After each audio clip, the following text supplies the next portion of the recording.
Olá pessoal, como é que vocês estão? Venho aqui para conversar com os amigos, para falar sobre algo muito importante. As pessoas ficam questionando, perguntando, e eu vim aqui falar por que eu voto em Ciro Gomes. Vamos falar então sobre isso? Vamos lá. Olha só, primeiro eu queria introduzir falando sobre essa coisa de voto útil. Útil para quem? Para o meu candidato, para as minhas ideologias ou para as suas, para o que você acredita. É muito importante que a gente pense isso, porque a nossa Constituição garante o direito ao voto individual. O meu voto é meu, não é seu, não é do seu artista, não é do seu político corrupto, é do meu, é das minhas ideologias. Isso é importante que as pessoas nos respeitem no nosso voto. Tá? Tem pessoas que chegam assediando, pedindo, querendo obrigar a gente a votar como elas, e se a gente não vota como elas, nos chamam de fascistas, etc e tal. E, gente, não tem nada a ver com fascismo, tá? Agora, você querer que eu vote como você, isso daí é querer dar uma utilidade para o que você acredita e o que eu não acredito, tá? Isso é importante pensar.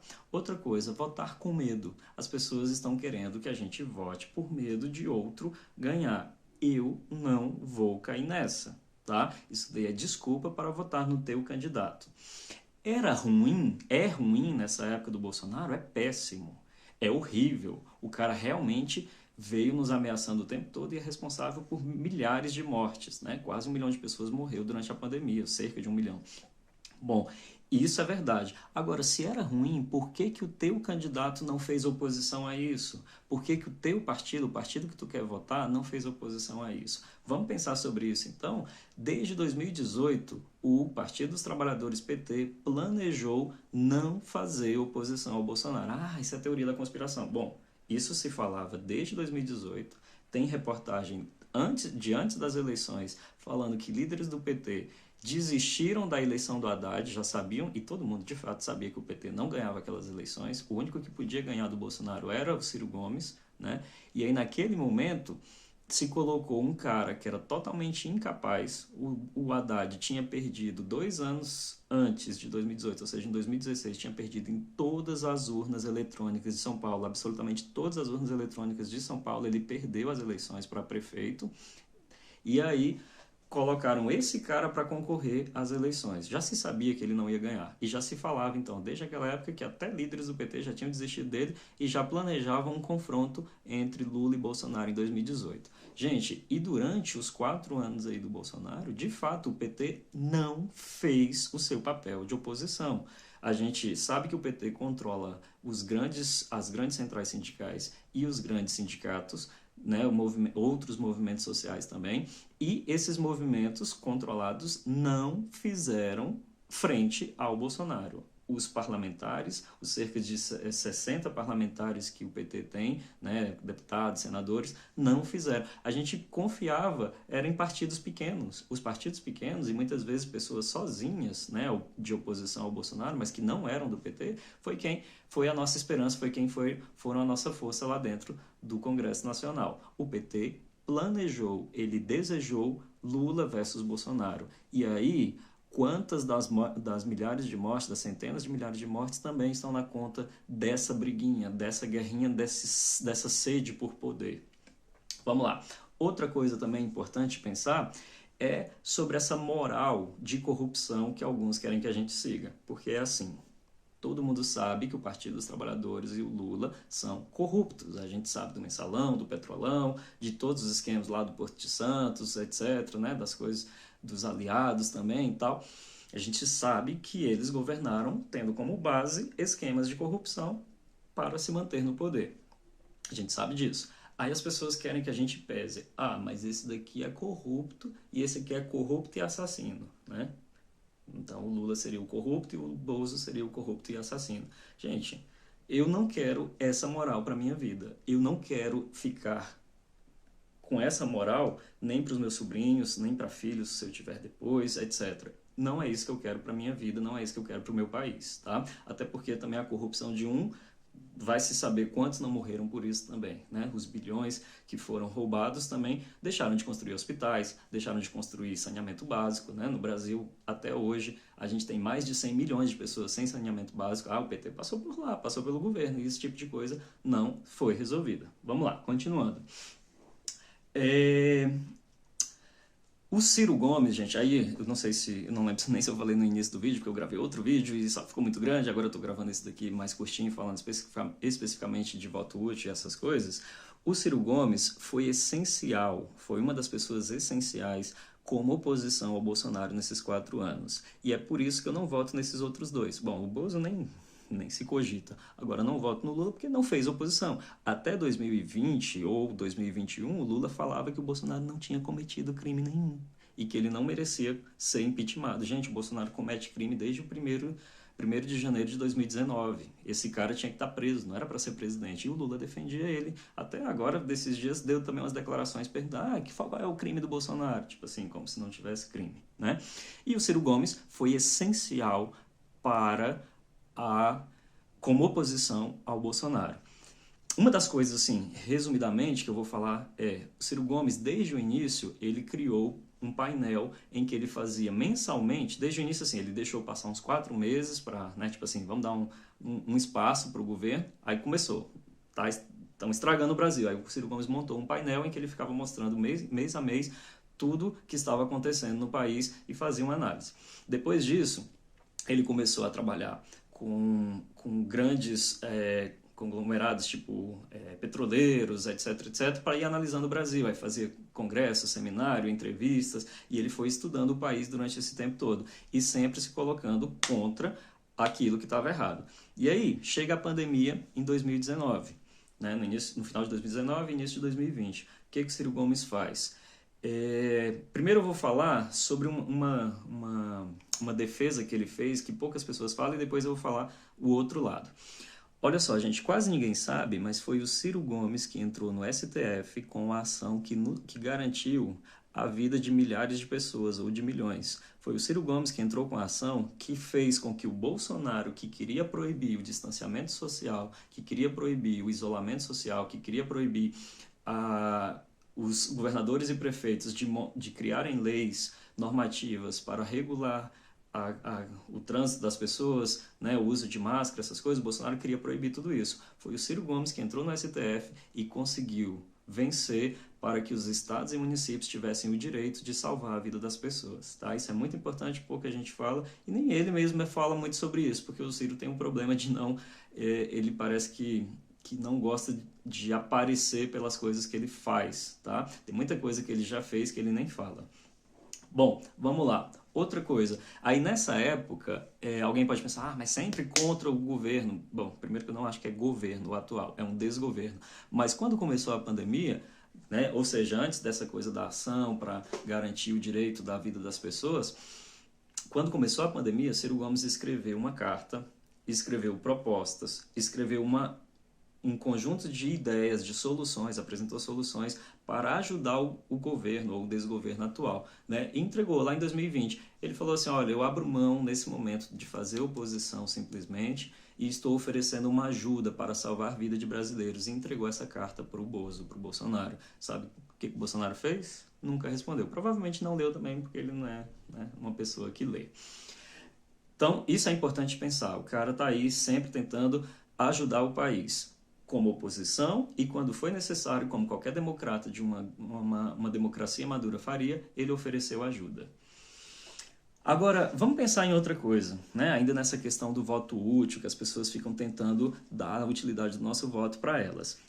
Vamos pensar uma coisa, o que são as eleições, gente? Para que servem as eleições? As eleições, galera, eu aprendi esses dias com um motoboy. Eu assisti um vídeo de um motoboy falando sobre isso e achei, assim, fantástico. As eleições não são só para definir quem ganha. As eleições são também para definir quem vai ser oposição de quem ganha. Gente, quem ganha sempre tem que ter oposição. O ser humano, ele é falho. O ser humano erra muito. Precisa ter oposição forte para ter um equilíbrio ali do poder, né? Até porque a oposição precisa levar a fala dos que perderam, né? Dos que perderam, mas assim, são milhões de pessoas, também precisam ter sua fala escutada. E as eleições servem para definir quem ganha, mas também servem para definir quem é oposição, tá? E aí, galera, o motoboy fala uma coisa assim muito interessante que a gente precisa pensar. Você vai entregar aquilo que você acredita você vai, ou seja, né, você vai dar o seu voto em uma pessoa que não acredita no que você acredita, né? Se você não acredita no Bolsonaro e quer votar nele para o Lula não ganhar, você não acredita no Lula, quer votar nele, enfim, né? Você não acredita no Lula, mas quer votar nele para o Bolsonaro não ganhar. Eu fiz até essa confusão porque acaba que é tudo a mesma coisa, né? Você está errando da mesma forma, porque você está entregando aquilo que você acredita. Na verdade, você acredita em outro candidato, em outra ideologia, e vai votar no Bolsonaro ou no Lula, só para um dos dois não ganharem. Gente, você precisa votar em quem você acredita. A sua ideologia, aquilo que você acredita, precisa sair fortalecido dessas eleições. Porque um dos dois ganha e aquilo que você acredita ele sequer competiu, porque você tirou o voto do seu candidato e jogou para esses dois. Agora vamos pensar aí, num cenário, né, do Lula ganha. Lula ganha.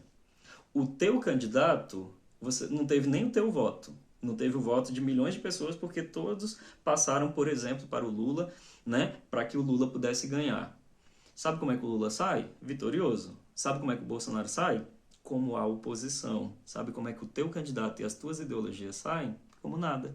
Ficou fraco, ficou diminuto. Você não deu força para o seu candidato e para a tua ideologia como oposição. E aí, se você for querer depois fazer oposição ao Lula, você sempre vai ser confundido com o bolsonarista, né? É mais ou menos o que aconteceu no período Lula com a UNE.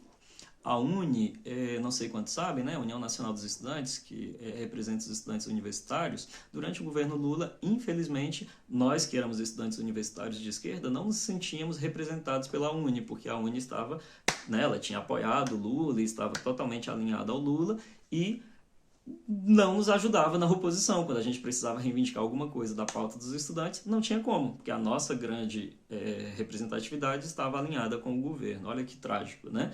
E aí, enfim, tivemos que criar outros movimentos para combater o governo, mas aí, assim, movimentos muito mais fracos, porque o que era forte era a UNE. Então, se você dá força para quem você não acredita, é um problema nas eleições, tá? Bom, e Lula, gente? Lula tá aí com essa fala de que precisa votar nele para o Bolsonaro não ganhar. Mas, gente, quando alguém vem me falar isso, eu sempre falo, galera, é essa história desde 1989. Eles sempre trabalham as eleições não com projeto, mas é sempre com o nosso medo, sempre tentando colocar que, olha, você precisa votar em mim, porque senão o Collor vai ganhar. Você precisa votar em mim, senão o FHC, senão o Serra, senão o Alckmin, senão, inclusive o Alckmin, né? Pois é, senão o Alckmin, senão o Aécio Neves, senão o Bolsonaro, e assim vai. Eles tentam trabalhar sempre dessa forma. Não é que eles sejam bons, não é que eles tenham um projeto, não é que eles tenham sido bons para o Brasil, pelo contrário, ou seja, é sempre tentando trabalhar o nosso medo. E aí eles vão só vencendo. E se você vota no Lula, por exemplo, agora, o que você faz? Você fortalece ele para 2026, ele chega fortalecido, e aí a oposição dele, quem era? Lembra? Era o Bolsonaro. Essa oposição, né, que ficou como a oposição, a que saiu como oposição nas eleições, porque a gente enfraqueceu os nossos outros candidatos, aí quem vai estar de novo em 2026? De novo os dois. E por aí vai. Né? E aí vai ser aquele tempo todo que a gente ficou PT, PSDB, talvez agora fique esse tempo todo também PT e Bolsonaro. Bom, outra coisa importante pensar é o seguinte, as pessoas que tentam nos convencer a votar com elas, a pensar como elas, né, a votar no Lula, por exemplo, vamos lá para uma coisinha aqui. Vamos falar, por exemplo, para o Caetano Veloso, para os grandes artistas aí, né, os famosos, nem vou dizer que são grandes, mas que são famosos. O Caetano é um grande, né? Esse é diferente. Mas assim, vamos falar para essas pessoas e vamos falar também para os nossos amigos. Vem cá, você está usando o mesmo tempo, a mesma força de quando você vem tentar me convencer a votar no Lula, você também está usando a mesma força para convencer, e o mesmo tempo para convencer o Lula a não ser corrupto? A defender as pautas de esquerda, a defender a população, a trabalhar não para migalhas para os pobres, mas sim pela igualdade social, você está usando o seu tempo para isso? Porque talvez, se você estivesse usando o seu tempo para isso e você tivesse conseguindo convencer o Lula, por exemplo, a não ser corrupto, né, e criasse um plano de combate à corrupção, claro, e combatesse os partidários que são corruptos, né, etc. Por exemplo, aqui em Brasília, Agnello Queiroz, que foi preso, etc. e tal, né, condenado, roubou um monte, está aí como candidato do PT às eleições aqui em Brasília para deputado federal, né? Então, se você quer que eu vote no seu candidato, por que você não convence o seu candidato a me conquistar? E ele só vai conquistar se ele não for corrupto e se ele de fato pensar na população. Outra coisa, quando você pensa também de... Peraí, gente, deixa eu só ver aqui. Outra coisa, você de fato não vai escolher o seu candidato? Você vai deixar que outras pessoas escolham o seu candidato? Você vai deixar que as pesquisas escolham o seu candidato? Como é que é isso? Você vai abrir mão realmente daquilo que você acredita? Pensa bem. Bom, agora eu vou falar então por que eu voto em Ciro Gomes na parte dos projetos, os projetos que o cara apresenta. Primeiro, gente, eu queria deixar bem claro que eu não estou procurando um Deus, que eu não visualizo o político como muitos bolsonaristas e muitos petistas, como se eles fossem deuses. Não visualizo dessa forma, não procuro uma pessoa dessa forma e, de fato, não vejo o Ciro Gomes dessa forma. E ele nem gosta, gente, de ser visto dessa forma.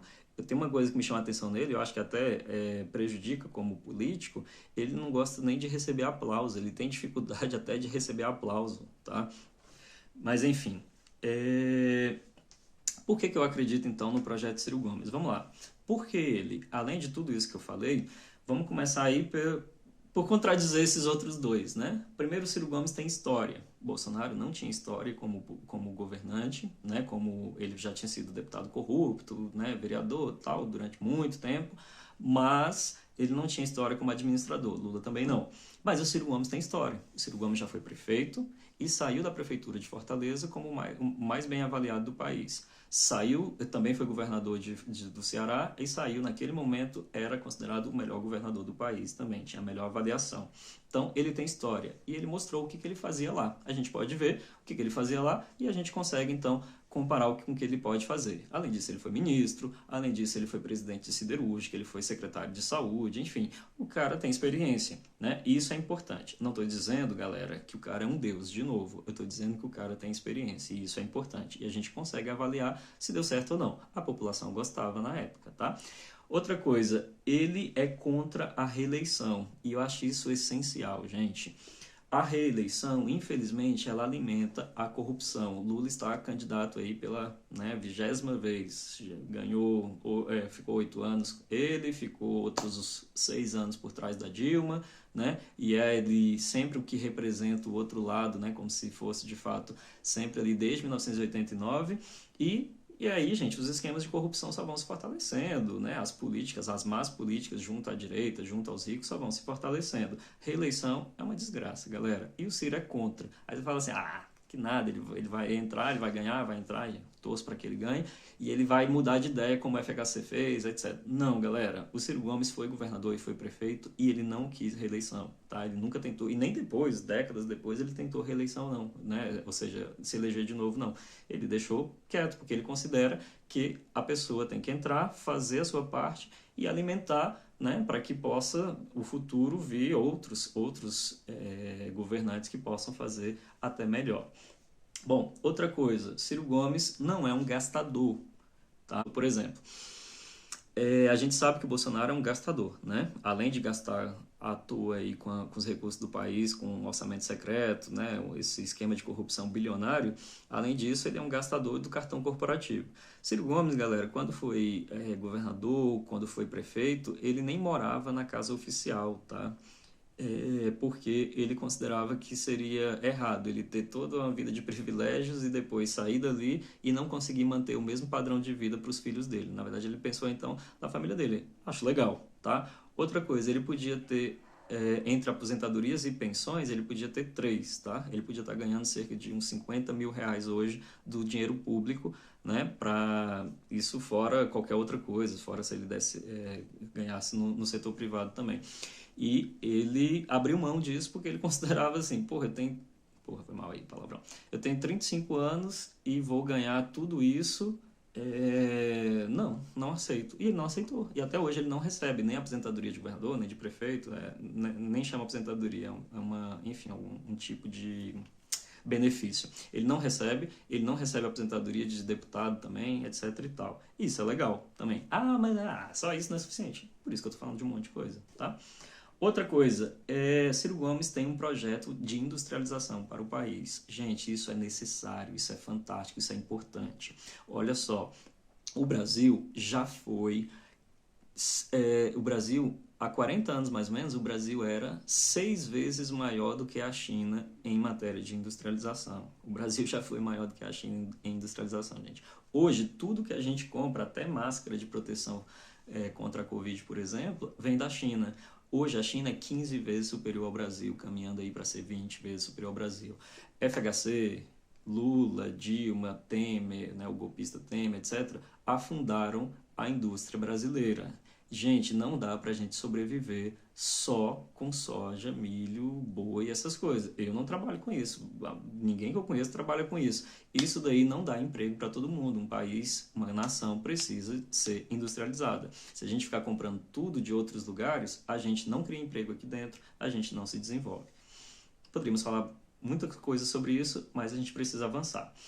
Outra coisa, o Ciro Gomes tem um projeto de crescimento para o país. Não é só a industrialização. Ele sabe que a economia gira em torno de vários motores. A industrialização é um deles. Agora também tem a questão da renda das famílias e do poder de compra das famílias. Famílias endividadas, mais de 60% das famílias brasileiras estão endividadas. 60 milhões de brasileiros, mais de 60 milhões com o nome no SPC, ou seja, não consegue abrir uma conta, não consegue abrir não consegue fazer uma conta de celular, tá? Quando o seu nome está no SPC. Eu falei isso porque eu já tive meu nome no SPC também e não conseguia nem fazer um plano da TIM.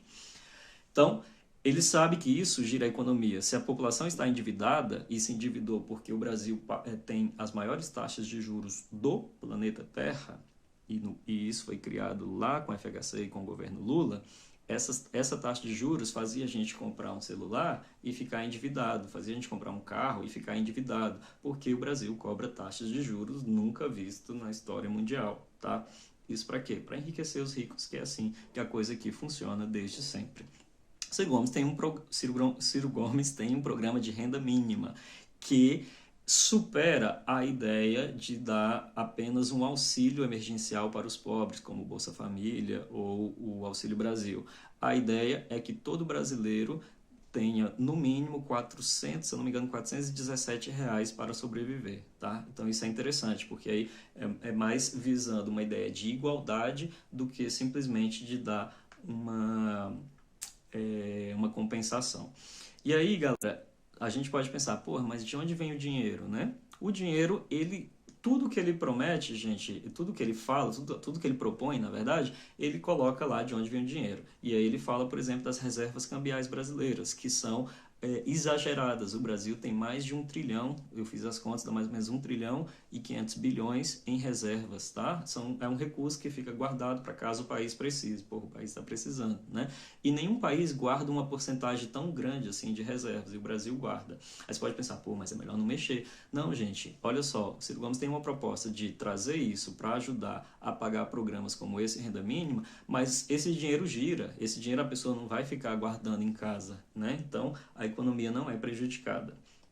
Bom, ele tem também um plano para a educação, que em 15 anos, a proposta é que em 15 anos o Brasil esteja entre as melhores educações do mundo. Gente, a gente pode achar que isso pode ser um absurdo, mas o exemplo vem do estado que o Ciro Gomes foi governador e prefeito e que o grupo político dele continua lá gerindo. O Ceará é o melhor estado do Brasil em matéria de educação, pelo menos ali da educação básica, né? Ensino primário, fundamental, médio. Eles têm, hoje, pelo IDEB, eles têm 87 das primeiras 100 melhores escolas do país. Então, você pega as 100 melhores escolas do Brasil, 87 dessas estão no Ceará. tá? Aí, enfim, isso é todo ano, tá? Todo ano eles ficam com as melhores escolas.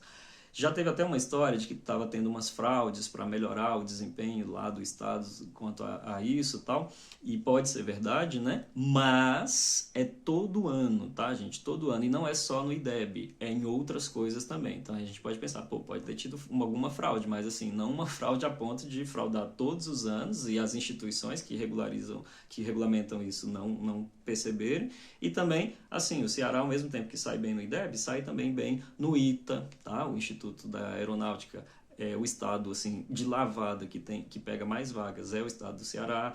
No Enem também sai bem, enfim, né? Então, porra, teria que ser muito ninja para conseguir fraudar tudo isso. Mas que pode ter tido fraude? Pode. Eu já trabalhei em uma rede que dizem também que fraudava aí alguns dados, mas assim, não suficiente para ser para durar tanto tempo como o estado do Ceará fica entre os melhores. E os especialistas comprovam, tá, gente? Fora essa coisa também das provas, tem também os especialistas que comprovam que a educação do Ceará é de fato a melhor do Brasil. Eu mesmo participo de um grupo que a gente está estudando o currículo de Sobral. Sobral é a cidade onde o irmão do Ciro Gomes é prefeito.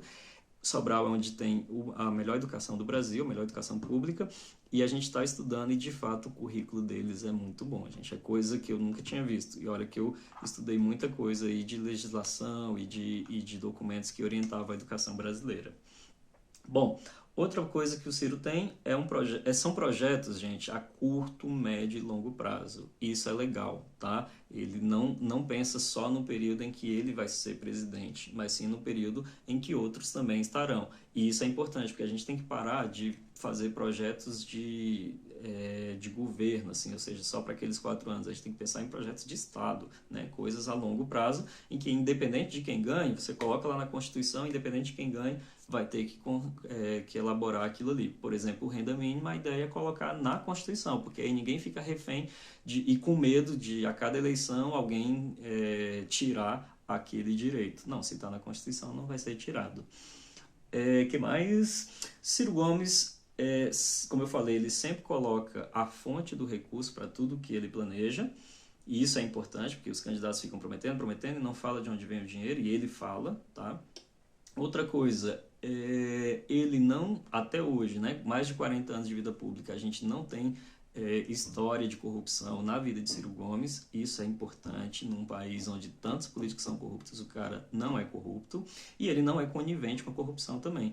Tudo que é ladrão, Ciro Gomes chama de ladrão, criminoso ele chama de criminoso, bandido ele chama de bandido, e por aí vai. Inclusive, não importa para ele se o cara é presidente da República. E ele fala isso, né, do Bolsonaro, ele fala que o Lula se corrompeu, que o Lula é corrupto e mais do que isso, que o Lula corrompe outras pessoas. E de fato, é o que a gente viu, gente. Então é isso, gente. Poderíamos falar muito mais coisas, mas o vídeo já está ficando bem grande. E aí eu realmente tinha planejado falar até aqui para enfim, para que fosse um diálogo aí, uma conversa mais rápida. Um diálogo vai ser um pouco complicado porque vocês não estão aqui. Fiz esse vídeo agora, nesse momento que ainda é permitido, tá? Fazer campanha. A partir de domingo não é mais permitido, então não vou ficar fazendo campanha. Peço também que outras pessoas, né, que a gente respeite, se a gente quer que os políticos sejam honestos, que a gente seja também. E eu gostaria só de ressaltar, para finalizar, galera, que tudo que eu falei aqui foi sobre candidatos e contra 2 candidatos que estão aí à frente e em favor do candidato que eu acredito, né? Tem vários outros, são 13 candidatos ao todo, mas vocês podem ver que em momento algum eu estou falando contra as pessoas que votam. Então, assim como eu respeito as pessoas, os eleitores, por favor, me respeitem também. Aquelas pessoas que ficam vindo no privado conversar, tentar mudar meu voto, você está fazendo uma ofensa à democracia, tá? Porque a maneira como essas pessoas estão chegando é uma maneira de me chamar de fascista só porque não voto em quem elas querem que eu vote, tá, gente? Isso daí é autoritarismo. Você está errando contra a nossa democracia, para não falar coisa pior. Bom, e é muito importante, gente, que a gente mantenha esse respeito, então. Eu fiquei pensando muito antes de gravar sobre isso, o tanto que a gente tinha que estar era se amando, velho, o tanto que a gente tinha que estar era feliz, sabe, por estar vivo, porque aí cerca de 1 milhão de brasileiros não estão aqui, né, e grande parte deles iam ser eleitores, né, todos eles queriam estar aqui nesse momento para mudar a nossa história. Então, vou votar em Ciro Gomes, é nele que eu acredito, é ele que pode mudar aí, ajudar a mudar parte da nossa história, e a gente só vai mudar, gente, se a gente fizer diferente, não votando da mesma forma desde, né, uns 40 anos, tá bom? Fica o nosso abraço, vamos lá votar amanhã, escolhamos bem também deputados e senadores e governador. Até mais.